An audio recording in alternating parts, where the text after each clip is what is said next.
Probabilidad aplicada, estaríamos en nuestra clase 7. Y en nuestra clase 7, esta cuestión que siempre se las aclaramos, son clases que las hacemos rápidas. No es la clase tradicional que uno espera de que me desarrollen todos los contenidos en 2 horas reloj.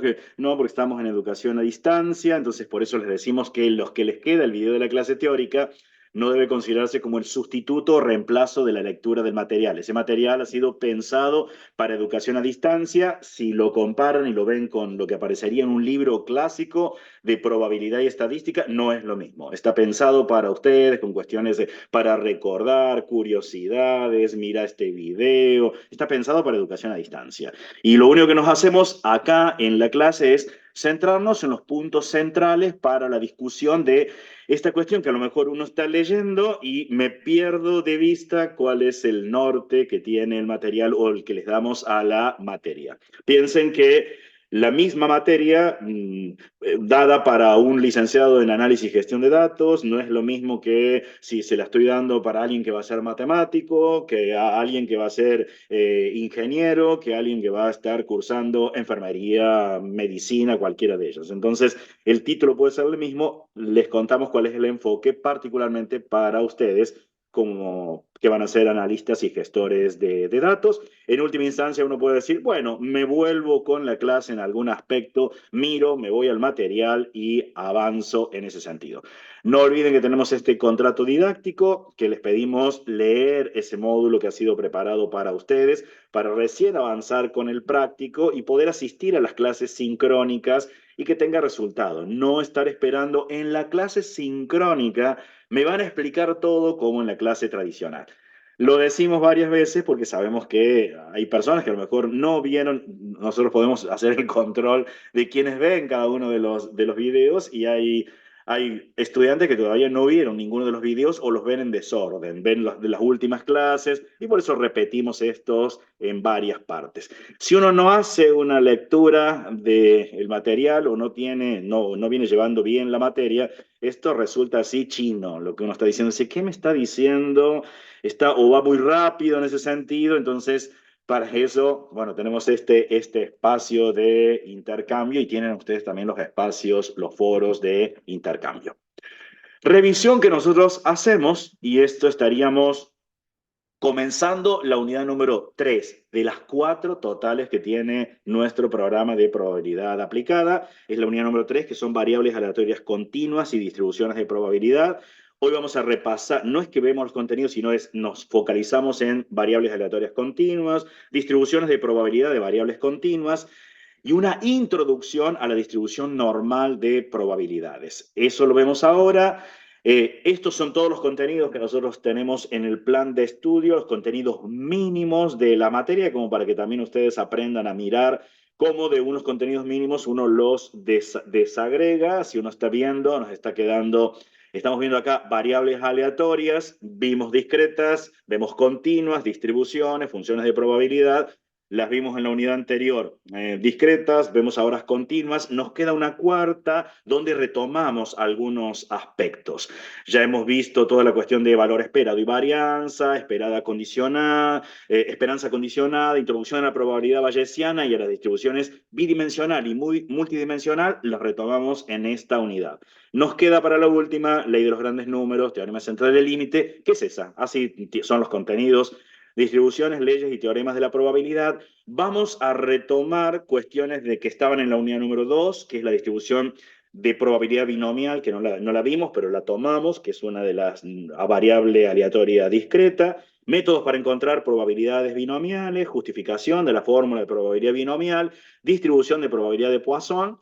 Y sí nos queda como último tema ley de los grandes números y su importancia, teorema central del límite y sus aplicaciones. Eso para nosotros será en un próximamente, que es nuestra última unidad. Ahora, con la unidad número 3, estaríamos centrándonos en el trabajo práctico número 3, que después les cuento cosas al respecto que ustedes van a estar trabajando en las clases prácticas y en los foros, ¿no? Entonces, ese es el espacio que pedimos que uno aprenda a interactuar. La habrán visto, vamos a ir cambiando esos trabajos prácticos y son cada vez más abiertos, más libres en qué cosa informar. No nos focalizamos en la cuentita, porque ustedes van a ser analistas y gestores de datos. Entonces, lo que uno es qué me dice, qué cuenta, más que el clásico ejercicio que aparece en un libro de probabilidad y estadística. De allí que nuestro foco sea analizar, fundamentar y argumentar. No puede ser que les pedimos tanto para un examen parcial, final o los exámenes que nosotros hacemos, la resolución de trabajos, no puede ser que queden solamente cuentas. Eso lo aclaramos porque uno tiene a veces una concepción acerca de lo que es probabilidad y estadística en forma general, pensar que, bueno, son cuentitas que debo hacer. No, nuestro caso es hacer informes de esos datos, analizar esos datos, fundamentar es pegarme con teoría al respecto de dónde me estoy posicionando y argumentar las decisiones que uno va a tomar. Hacemos un repaso genérico como para ubicarnos qué pasaba con la unidad número 2, qué pasa con la unidad número 3, porque en la 4 casualmente vamos a trabajar con las dos. Esta noción de variable aleatoria y teníamos variable aleatoria discreta y variable aleatoria continua. Ahora, en la unidad número 3, nos centramos en continua. Así que precaución porque nos decían cosas distintas y es más, dentro de variable aleatoria continua, vamos a ver cómo uno puede ver algunas distribuciones que se asemejan a la discreta, pero esta necesidad de pasarnos a variable aleatoria continua. Retomamos algunos puntitos, como para tener presente de lo que es variable aleatoria discreta. Es aquella que puede tomar un conjunto finito o numerable infinito de valores. Numerable es que los puedo contar, diciendo, de este, como hacemos con los números naturales. Los números naturales uno dice, son infinitos. Bueno, pero los puedo contar. Es decir, este es el primero, el segundo, el tercero, el cuarto. Los valores que pueden tomar son contables, es decir, se pueden enumerar uno por uno y puedo decir cuál es el que le sigue. La función de masa de probabilidad, hablábamos en variable aleatoria discreta, describe la probabilidad de que la variable aleatoria tome cada uno de sus valores posibles. Retengan esa idea de que acá le podemos asignar a un valor en particular una probabilidad. Y vamos a ver qué va a pasar cuando nos pasemos a variable aleatoria continua. Retengan esto porque son las cuestiones conceptuales que están de fondo. Hay algunas cuestiones en la variable aleatoria discreta, que es la dificultad en la manipulación matemática. A menudo trabajar con variables aleatorias discretas implica manipular sumas infinitas, series y combinatorias, lo cual puede ser complicado en algunos casos. Análisis de la distribución de probabilidad puede requerir tiempo y esfuerzo, especialmente si la variable tiene una distribución complicada o poco común. Esto es en forma general, no los que les damos dentro de la materia, sino pensando en el mundo real que les va a tocar a ustedes, cuáles son las dificultades que hay con las variables aleatorias discretas. Y hay veces hay una interpretación intuitiva. Puede ser difícil comprender intuitivamente el significado de ciertas probabilidades asociadas con variables aleatorias discretas en eventos raros o pocos probables cuando les toca en el mundo real. En cambio, la continua puede tomar un número infinito de valores dentro de un intervalo determinado, pero los valores que puede tomar son incontables, es decir, hay una infinidad no numerable de valores posibles. No puedo decir, el que le sigue es el siguiente. No, por eso uno lo asocia más con la noción de números reales, porque si uno dice, ¿cuál es el que le sigue al 1,2? Si uno dice, no, bueno, el 1,2 le sigue el 1,3, me estoy equivocando, estoy pensando en números reales. El 1,21 no, porque el 1,201 está entre medio. No, pero el 1,2001 está todavía entre medio. Bueno, esta es la noción que uno trae de números, la idea de que no es contable, asociada a veces con los números reales. No hablamos de la función de masa de probabilidad, sino la función de densidad de probabilidad, que describe la probabilidad relativa de que la variable aleatoria tome valores dentro de un intervalo específico. El concepto de densidad de probabilidad es entender e interpretar este concepto, puede ser abstracto para algunas personas que trabajar con una distribución de probabilidad discreta. Esto es, en la probabilidad de una variable aleatoria discreta, para una variable le asociamos una probabilidad. En la continua no lo podemos hacer para un valor en particular, sino para un intervalo. ya lo retomamos, pero para un valor en particular vamos a ver que es cero, y cosa que en la discreta no ocurre. Esas son las cuestiones que conceptualmente a veces cuesta. Requiere para el cálculo integrales y muchos problemas requieren el uso de integrales para calcular estas probabilidades, funciones de densidad de probabilidad y otros estadísticos, lo que puede ser más desafiante. De todos modos, vamos a retomar cuestiones del cálculo muy básicas, pero sabemos que hoy en día uno dispone de software, pero de fondo está, si uno lo quiere hacer con un fundamento matemático, hay cálculos de integrales. Y hay veces, si uno trabaja con grandes números y funciones de densidad de probabilidad no muy amigas, puede requerir recursos computacionales más avanzados para calcular esas integrales, que son métodos numéricos para calcular una integral, dado que no puedo encontrar la primitiva. Esto si lo quiero mirar así a grandes rasgos. Todo lo que les quiero contar ahora en esta presentación es casualmente el recorte que nosotros hacemos y la posibilidad que ustedes tienen de seguir aprendiendo, porque no podemos abarcar todo lo que está dentro de probabilidad. Les damos algunas herramientas elementales. Como ejemplo de variable aleatoria continua, lo podría decir el tiempo de respuesta de un sitio web. Claro, porque el tiempo no puedo decir, bueno, es 1 segundo, 2 segundos, sí, pero lo puedo fraccionar. 1,2, 1,21, 1,201, es esta noción de números reales. Lo que pasa es que a veces para simplificar, en determinados casos uno puede decir, bueno, lo voy a pensar si lo veo solamente en tiempo, que son números enteros, bueno, lo puedo ver como una variable aleatoria discreta, pero si no es una variable aleatoria continua. La altura de las personas, de nuevo, una variable aleatoria continua. Los ingresos mensuales en una empresa, el tiempo de entrega de pedidos, la temperatura ambiental, el consumo de energía eléctrica, el tiempo de permanencia de los clientes en un establecimiento, y esto tiene así un etcétera enorme como para mirar cuáles son todos los ejemplos de variables aleatorias continuas.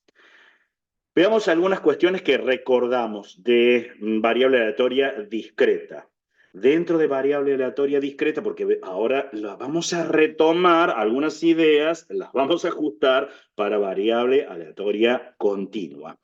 Teníamos cómo se calculaba el valor esperado, teníamos una distribución, masa, y veíamos cuál era el valor esperado, cómo se calculaba la varianza con cada uno de estos valores que teníamos, cómo calculábamos la desviación estándar, cómo lo ubicábamos en una gráfica, qué significado tenía estar viendo entre el valor esperado más o menos un desvío, porcentajes que uno tenía dentro de esa distribución, cosas que uno puede llegar a decir.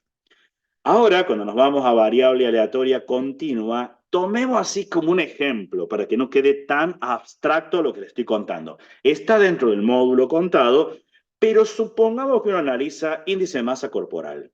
Entonces uno dice, bueno, yo voy a tomarles un ejemplo particular que se analizó de un grupo de 110 personas, se analizó el índice de masa corporal, y uno podría buscar información al respecto, y uno puede pensar, bueno, tengo un índice normal si se encuentra entre estos valores, sobrepeso, obesidad de grado 1, obesidad de grado 2, obesidad de grado 3, y eso va a depender, incluso estos límites, va a depender de quién lo está diciendo. Van a ver que esto pasa como cuando uno dice, ¿cuál es el peso normal de una persona de acuerdo a la altura? Y bueno, va a depender de muchos factores. Así que esto no es que es tajante en eso. Cuando analizamos datos hay que ser precavido, y hasta uno fundamenta diciendo, yo tomo una clasificación. ¿Quién lo hace? La Organización Mundial de la Salud. ¿Quién lo está haciendo? Esto es como para ponerlos a ustedes en el contexto del día de mañana cuando hacen cosas del mundo real, que a nosotros sí nos interesa que lo discutamos hasta en los foros. Y uno podría tener, así como lo tenemos acá dentro de intervalos, normal, sobrepeso, sí sabemos que es una variable aleatoria continua, el índice de masa corporal. Pero podríamos tener, en este caso, terminar haciendo una distribución que si uno dice, bueno, pero así como lo estoy colocando, es una variable aleatoria discreta, porque lo que les estaríamos asignando es a un intervalo. En este caso, por ejemplo, uno diría, mira, del 17 a 18 le estoy asignando una probabilidad. Del 18 al 19 le asigno la misma probabilidad. Del 19 al 20 uno dice, bueno, pero el índice de masa corporal no son números enteros. Acá estaríamos en la representación gráfica, también uno tiene que ser precavido. ¿Cómo se hizo esta representación gráfica? Y lo que se hizo es tomar el punto medio y darle el mismo valor. Así, bueno, mira, para 17.5 le doy esta probabilidad. Para 18.5 le doy otra probabilidad. Para 19.5 le doy 0.05 de probabilidad. Saben uno cómo uno podría calcular. Entonces uno dice, bien, pero esto que tenemos acá es un histograma de frecuencia relativa, si lo tomamos de los datos de una realidad. Pero cuando uno mira, y miramos acá, ¿cómo se asignó acá a ese intervalo que va de 19 a 20 el índice de masa corporal una probabilidad de 0.05? No es lógico pensar que todos los valores de ese intervalo tienen exactamente la misma probabilidad. Y acá vienen nuestros supuestos y acá la precaución y el recorte. Son las cuestiones difíciles que se vienen cuando uno hace análisis y gestión de datos. Uno diría, pero ¿cómo se calculó allí? Bueno, yo puedo estar pensando que es entonces la probabilidad para un intervalo de longitud 1. Así que podría ver que la probabilidad para ese intervalo que va de 19 a 20 no es nada más que el área bajo una curva, porque si yo lo miro a ese rectángulo que tengo acá, que le estoy colocando la lupa, que me da 0.05, uno diría, claro, es la altura que tiene el rectángulo, y la base. ¿Cómo calculo el área de un rectángulo? Y la altura, 0.05, por la base, que es 1, me da 0.05. Entonces, puedo ver el cálculo de probabilidades como un área. Pero entonces, si es un área, ahora pensaría, no es lógico pensar que entre 19 y 20 se comporta como una constante. Sería mucho más lógico pensar que en lugar de estarlo así escalonado como lo estamos viendo, esto tiene una curva suave que viene creciendo, logra un máximo y viene decreciendo, y entonces podría estar pensando el cálculo de esas probabilidades, pero, por ejemplo, le puedo pensar la que va de un índice de masa corporal entre 19 y 20 como el área que me está quedando debajo de una curva entre 19 y 20. Pero ¿cuál es la ventaja de esto? Que si yo achico ese intervalo, si ahora pienso decir cuál es la probabilidad entre 19 y 19.5, que acá como estoy viendo diría que da lo mismo, podría calcularlo como áreas y me cambiaría la estructura. Eso es lo que está conceptualmente de fondo. Pero ahora, ¿cuál es la dificultad? Y acá vienen los recortes que nosotros les hacemos dentro de la materia por una cuestión lógica. No podemos abordar todo lo que está, la complejidad que está en el análisis de datos, pero ustedes se llevan la capacidad de seguir aprendiendo. Esto no puede decir uno, pero no me lo enseñaron el día de mañana. Tengo la capacidad, me dieron las herramientas básicas. Lo vamos a poner en otro orden. Es como cuando se forma a alguien como médico. Y bueno, te muestro algunas cosas y después tu experiencia te vas a enfrentar con más casos totalmente diferentes, pero uno se les dio las herramientas como para desenvolverse. Les pasa a ustedes como analistas y gestores de datos. Lo que ocurre es que ahora uno dice, ¿y cómo elijo cuál es una curva que me represente esa variación que está, esa distribución de probabilidades de esta variable aleatoria continua? Y acá se viene la parte difícil, porque ¿cuál es la curva? Esas hasta están identificadas en nuestra área, ¿cuáles podrían ser? Son todo este formato, las curvas, y cada una tienen hasta nombres en particular. Y uno dice, ups, algunas por descarte uno sabe que voy a mirar y decir, arco seno con certeza no es. Pero después uno tendría que conocer más sobre el fenómeno para darnos cuenta cómo se comporta. Viene creciendo, pero viene creciendo como cuál de todas esas. Es más, hay que empezar a mirar información al respecto, decir cuáles son los supuestos que están detrás de cada una de todas estas curvas para mirar si el fenómeno que yo estoy analizando, la variable aleatoria continua que yo estoy analizando, se comporta más o menos como alguna de estas curvas. Para decir, bueno, se puede modelizar este problema que estoy encontrando de la realidad, lo busco, se puede modelizar como en el caso que les estoy mostrando, vamos a elegir este. Es decir, mira, para mí C es como este, pero es un supuesto y lo tendrías que estar fundamentando porque para mí es una distribución normal. Y no porque no estaría diciendo, no es como acá la de Johnson, no es esta que está, no sería alguna de estas, ¿cuál en particular? No sería más como esta, como tú que lambda, o sea, ¿por qué? Bueno, eso es lo que me voy a quedar. No me voy a quedar con la normal. Si me quedo con la normal, entonces es esa la curva que asignaríamos a ese histograma de frecuencia relativa y ahora le vamos con algunas propiedades que cumple. Por un lado, el área bajo la curva es igual a 1.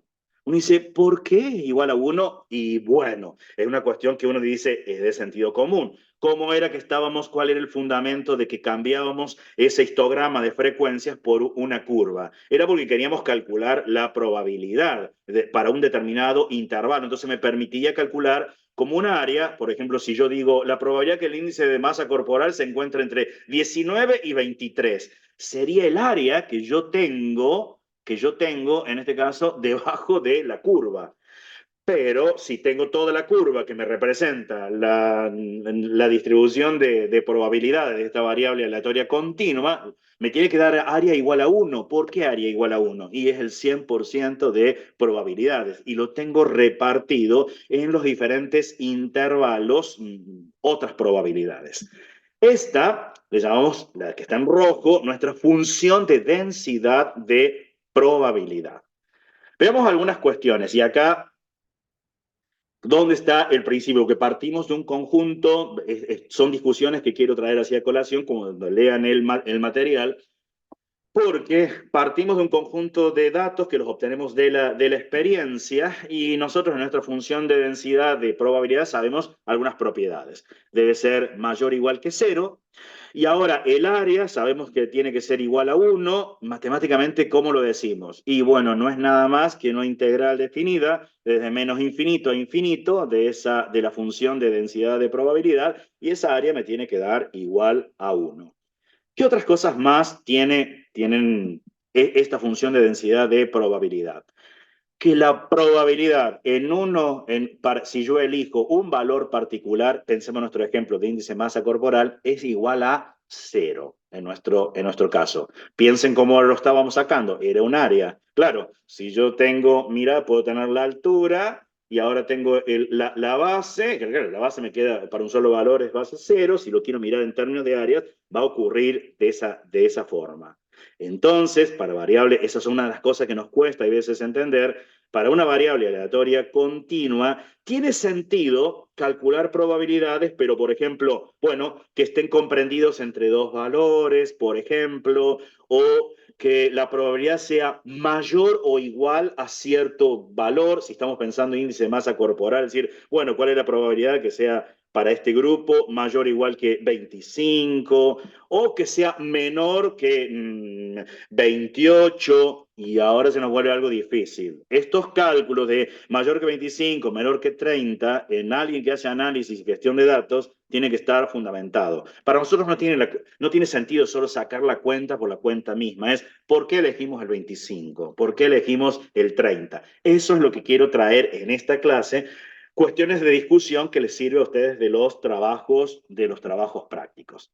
Un detalle importante que también choca contra nuestra intuición. Si quiero calcular la probabilidad que algo se encuentre entre dos valores, A y B, que le vamos a estar llamando, miren, acá decir, estoy pensando que A es mayor, el valor de X, que estoy pensando, si es índice de masa corporal, sería que sea mayor que un valor o menor que otro valor.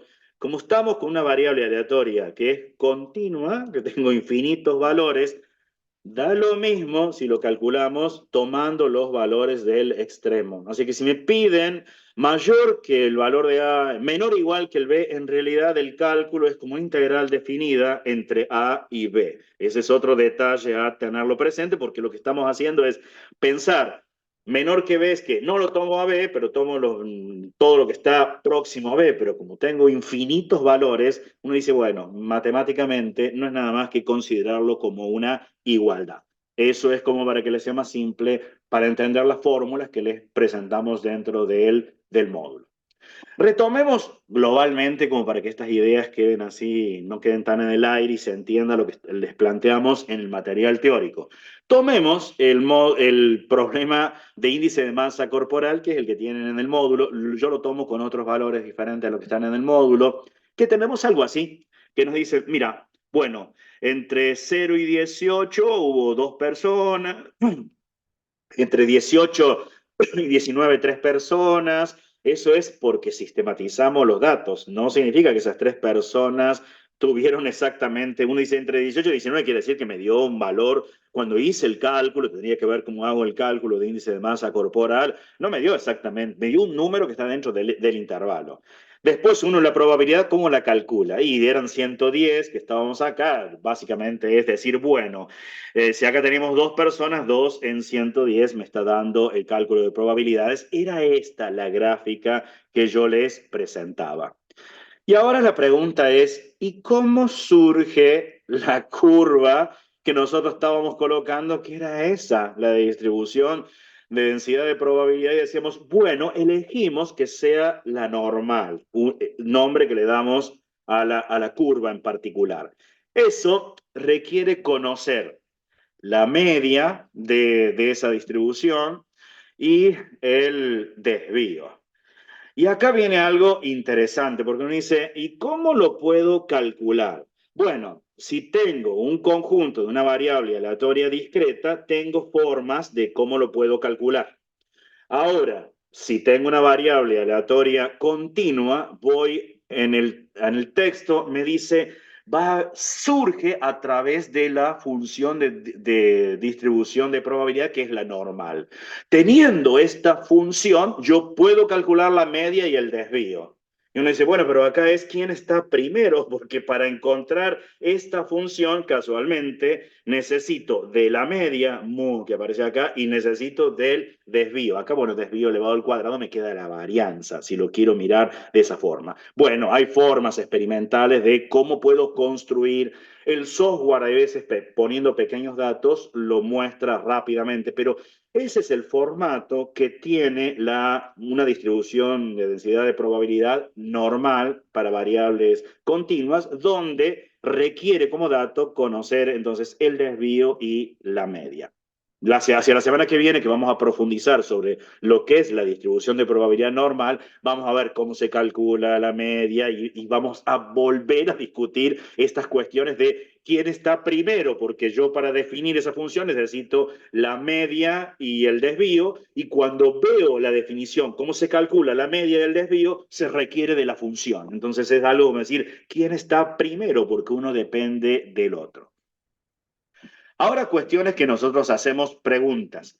Esto es las estrategias que les tenemos que dar a ustedes. Yo me tengo que ubicar, como estoy haciendo el análisis de datos, y hoy en día nosotros les damos la posibilidad de que ustedes accedan a inteligencia artificial, al menos en la primera parte, no para un examen, sino es herramientas que uno les da para decir ¿qué cosas son importantes? Buscar información sobre el caso. Estoy analizando índice de masa corporal. Bien, ¿qué cosas hay al respecto? ¿Cuáles valores son básicos? Para no hacer la cuenta, no tiene sentido decir, bueno, saca cuál es la probabilidad de que el índice de masa corporal sea mayor a 19. Y uno dice, ¿pero por qué quiero mayor a 19? ¿Cuál es la importancia? Entonces uno puede buscar información.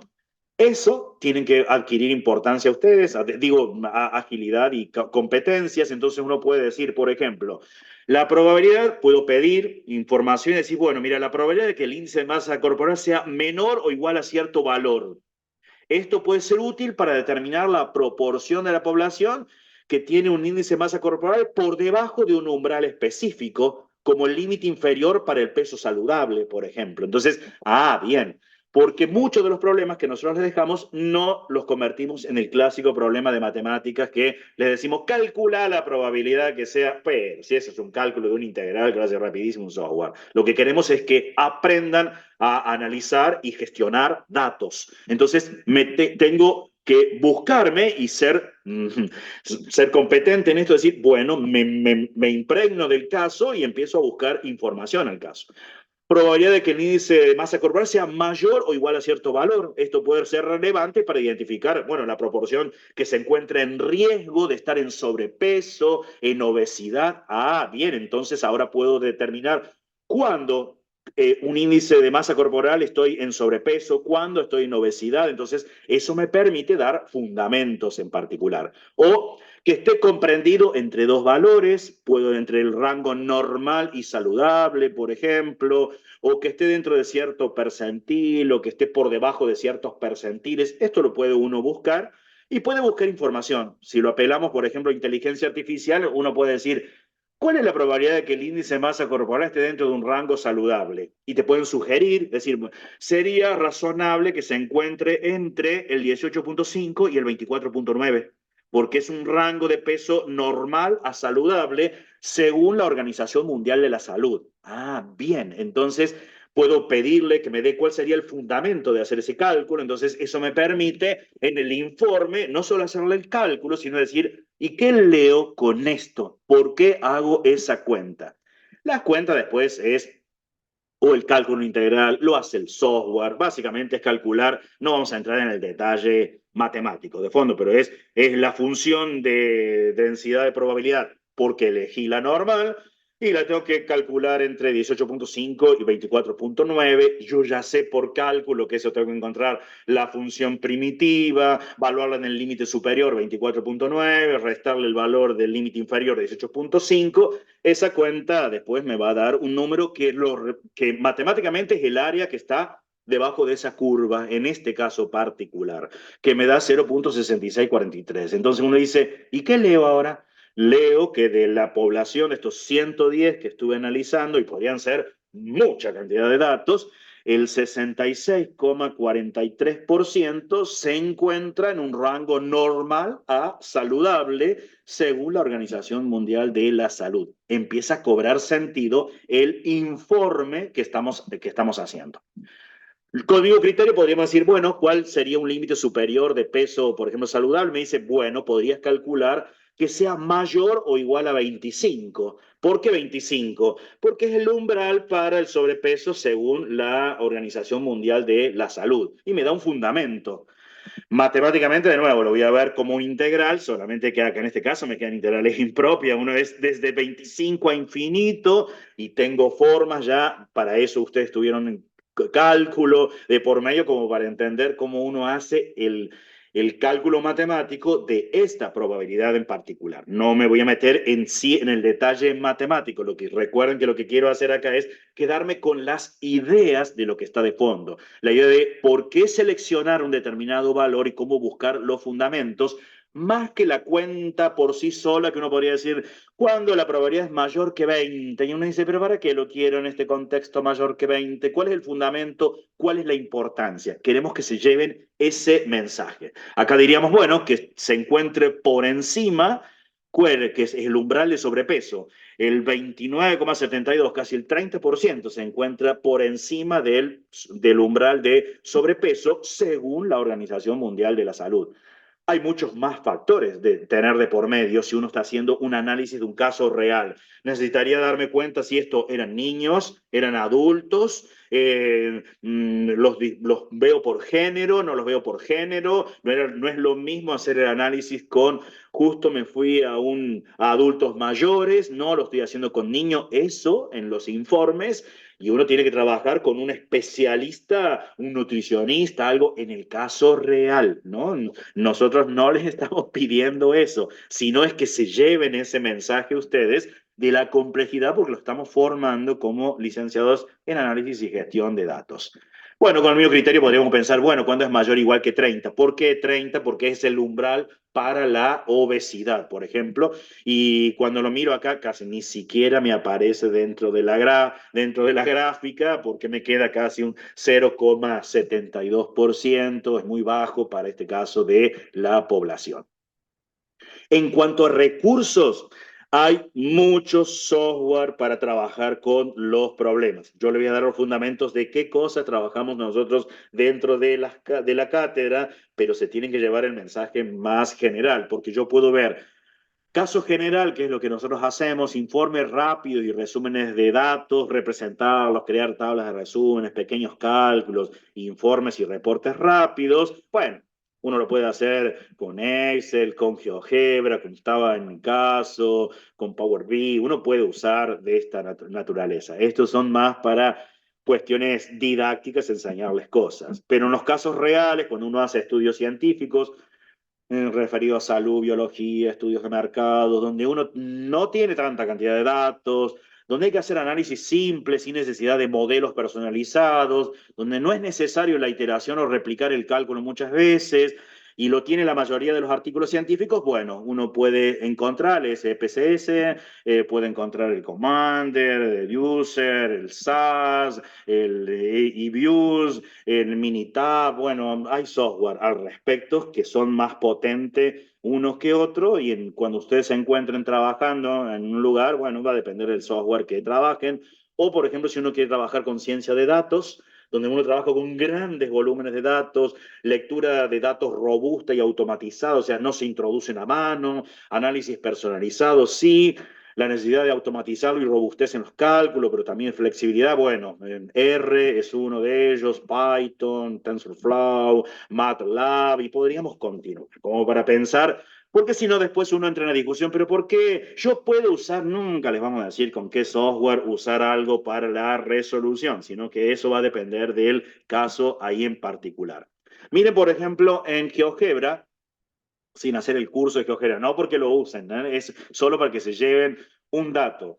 Yo puedo cargar la función normal conociendo la media y el desvío, ver la gráfica, y si no, me voy allá a vista, a un clic allá, despliego, le pongo el cálculo de probabilidad y elijo, mira, quiero acá, elijo normal. Y le pongo, mira, entre 23,61 y 2,61. Perdón, la media es 23,61, el desvío es 2,61. Ya vamos a ver cómo hace en este caso los cálculos, lo vemos hacia la semana que viene. Y acá elijo, ¿qué quiero? Mira, entre, acá como está puesto, tiqué el principio, esto está automatizado, pero lo que importa es el fundamento. De ahí es nuestra idea de los fundamentos y los argumentos. O, por ejemplo, que sea menores que un valor, acá está toco. O que sea mayores el último, o que estoy pensando menores a este valor y mayores hacia el otro. Y esto es cuestión de meter número y me lo da automáticamente. El problema es que tengo que entender esto, qué significa. Bueno, fue el área bajo esa curva y cómo se calcula los fundamentos matemáticos. No es hacer algo automático. De allí nuestra importancia de los fundamentos que uno tiene que estar dando en estos problemas. Solo por mostrar un software GeoGebra para que vean, no porque estoy haciendo la difusión de GeoGebra, porque pueden usar SPSS, cualquiera. Si yo miro, yo elegí normal, pero esto que me está dando acá es, bueno, lo podría haber puesto en la vista gráfica y lo veo de esta naturaleza, pero mira, en este caso es fácil, si lo ve de esta forma, pongo cuál es la integral, cuál es la función, es la f en este caso. ¿Entre qué extremo? Y le digo, entre el 18,5 y el 24,9, o si pensaba mayor a 18,5, le pongo extremo superior infinito y también el software lo hace de manera directa. Miremos los supuestos, porque acá le pusimos normal. Y GeoGebra es un programa básico para educación, no está pensado para la enseñanza de la estadística ni el análisis de datos. Y miren los supuestos. Yo puse, entre los supuestos, pusimos la normal, pero también podría haber sido este o este otro. Voy saltando izquierda o derecha. Y miren las distribuciones como son distintas. Eso significa que tengo que conocer sobre el caso para decir cómo se asemeja. O este, me voy a la derecha. Me dice, no, no era nuestro caso. Me vuelvo a la izquierda. No, no era la exponencial. Me vuelvo como este. Me dice, pucha, no sé si no era parecido a este. Acá tengo que está ocurriendo, la de Cauchy. Me voy a la izquierda. Esto también se parece. ¿Por qué me elegí la normal? ¿Cuál sería el criterio que elegí la distribución normal? Y ahora me voy, no, como este no era, porque a lo mejor de acuerdo a los datos que tenía no es gamma, no, tampoco beta, porque no tiene este comportamiento, no, tampoco logaritmo normal, me voy a la izquierda ahora. Ay, la logística tiene parecido. Esto es como para mostrarle la complejidad que está cuando me toca análisis reales de datos el día de mañana. Bueno, si elijo la binomial, esto es nuestra próxima unidad, que ya son para variable aleatoria discreta. Claro, me aparece con esta naturaleza. También vamos a ver esta y también vamos a ver de Poisson. Bueno, son para variables aleatorias discretas. Y mira, y ahora tengo hipergeométrica y esto continuaría solo con un software que es básico. Y lo que uno se pregunta es, ¿vamos a ver todas estas funciones de distribución de probabilidad? La respuesta es no, porque no nos da el tiempo. Pero ¿qué es lo que ocurre? Si miramos nuestros contenidos de probabilidad aplicada, lo que nosotros buscamos es resolución de problemas. Sí, es cierto, buscamos resolver los problemas, pero no solo eso, desarrollar pensamiento crítico en ustedes, darles la capacidad de aprender a aprender. El día de mañana buscan algo, saben que hay más cosa de la que se vio en la formación de grado y la complejidad que está detrás de un problema. De allí que es importante los procesos de comunicación para nosotros, esta idea de fundamentar y argumentar. El trabajo con otros, de allí que les pedimos las discusiones en los foros de discusión y bueno, y actuar con compromiso y responsabilidad, con un fuerte énfasis en el desarrollo de competencias digitales, desde la escritura en procesadores de textos, uso de programas específicos, el trabajo de las plataformas, el filmarse, todo eso forma parte de nuestro desarrollo. Si miro en los trabajos prácticos, ustedes para aprender pueden estar usando inteligencia artificial para hacer los informes. Y tomo un ejemplo nada más del trabajo práctico. Me relatan algo en todos en los prácticos que le damos, los problemas tienen un contexto real o de la semi-realidad, diríamos, porque a veces son tomados de la realidad, pero con datos adaptados, mucho más cortos, para no colocar tanta cantidad de datos como pasaría en un informe, pero allí aparecen estas cuestiones. Lo último que para nosotros es importante, realiza un informe fundamentado donde analices la función de densidad de probabilidad, como así también los patrones de espera de los pasajeros, identificando áreas problemáticas sobre los tiempos que pueden ser excesivos. Si nosotros miramos, no le estamos diciendo qué probabilidad hay que calcular. No, eso lo tienen que decidir ustedes. ¿Cuál me convendría? De allí es formarlos como críticos, la importancia de participar en los foros y no solo por cumplir, sino por ver lo que están colocando otros compañeros y aprender con otros. Es decir, ajá, y refutar la idea que está colocando otro. ¿Sería cuánto? ¿Puedo buscar información? ¿Cuándo sería adecuado calcular? ¿Qué tipo de probabilidades serían adecuados? Porque si no, resumimos, convertimos un problema en un simple ejercicio. Le pedimos, calcule que la probabilidad sea mayor a 0.05. Y uno dice, ¿por qué 0.05? ¿Cuál es la importancia de que eso queremos que ustedes lo aprendan? Y bueno, uno puede consultar en este caso, ir aprendiendo con inteligencia artificial. Si hoy me niego a usar inteligencia artificial es como cuando aparecía la computadora y uno diría, no vamos a usar la computadora, lo vamos a hacer a la vieja, al viejo sistema. No, me estaría quedando hacia atrás y queremos formarlos adecuadamente. Bueno, preguntas que pueden quedar. Gracias ahí por la atención